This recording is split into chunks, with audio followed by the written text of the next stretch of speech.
sholat, tapi pikiran melayang. Begini jawaban Rasulullah yang menggetarkan hati. Pada suatu majelis Rasulullah, suasana terasa begitu tenang.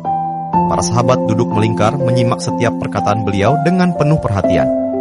Namun, di antara mereka, ada seorang sahabat yang tampak gelisah. Jemarinya saling menggenggam, matanya menunduk, dan napasnya terasa berat.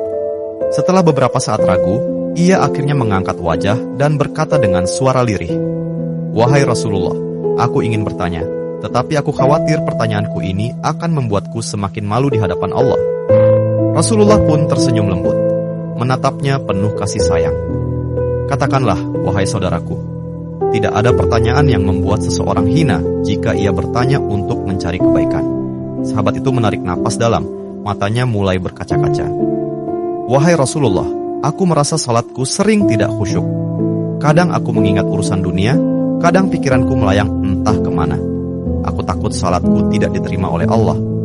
Apakah dengan salat seperti itu, aku tetap mendapatkan pahala?" Suasana majelis seketika menjadi hening. Para sahabat lainnya ikut menunduk, merasakan kegelisahan yang sama. Mereka tahu betapa beratnya pertanyaan itu. Namun, yang terjadi setelahnya benar-benar di luar dugaan. Rasulullah tidak langsung menjawab. Beliau menatap sahabat itu dengan penuh kelembutan. Lalu tiba-tiba air mata mulai membasahi pipi beliau. Para sahabat terkejut. Mereka jarang melihat Rasulullah menangis dalam situasi seperti ini.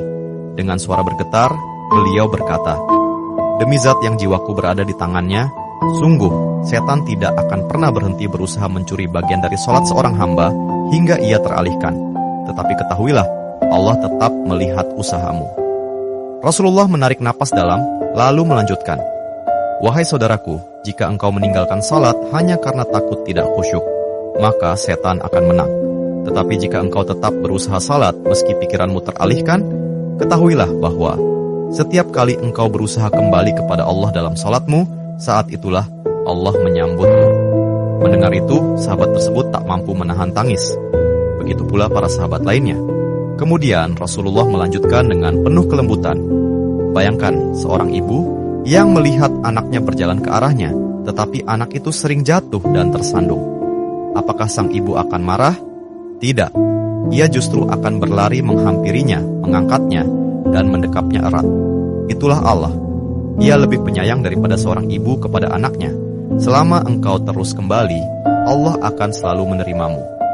Air mata mengalir di pipi sahabat itu. Kata-kata Rasulullah begitu menusuk hatinya.